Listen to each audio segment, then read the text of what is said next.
এ বউ, আরো ভাত দাও, আমার খালি ক্ষুধা লাগে। এই হালকা, তুমি এত ভাত খাও, আমি এত ভাত কই পাবো? তোমাকে ভাত দিতে দিতে তো আমরা গরিব হয়ে যাব। দেখলে হালকু, তোমার অতিরিক্ত অপচয় আমাদের গরিব করে দিল। এখন আমার গায়ে ছেঁড়া শাড়ি কেন?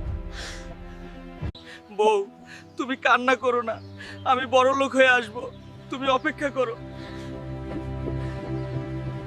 আমার কারণেই আমার বউ কষ্ট পাচ্ছে, এর সমাধান আমাকেই করতে হবে।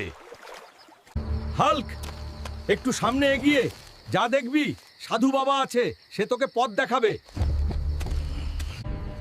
সাধু বাবা, আমি গরিব হয়ে গেছি, এখন আমি কি করব?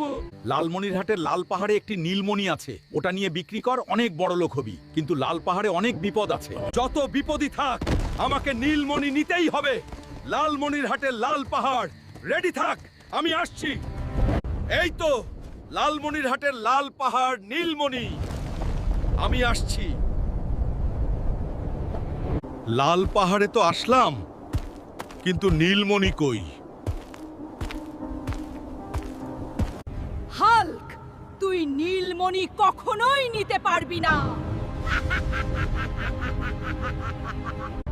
এই ডাইনি, আমার বউ কষ্টে আছে।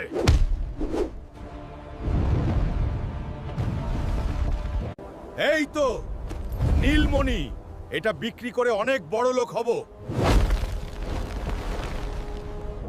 হালকু, এই বাড়ি আমাদের। আমি বিশ্বাস করতে পারছি না।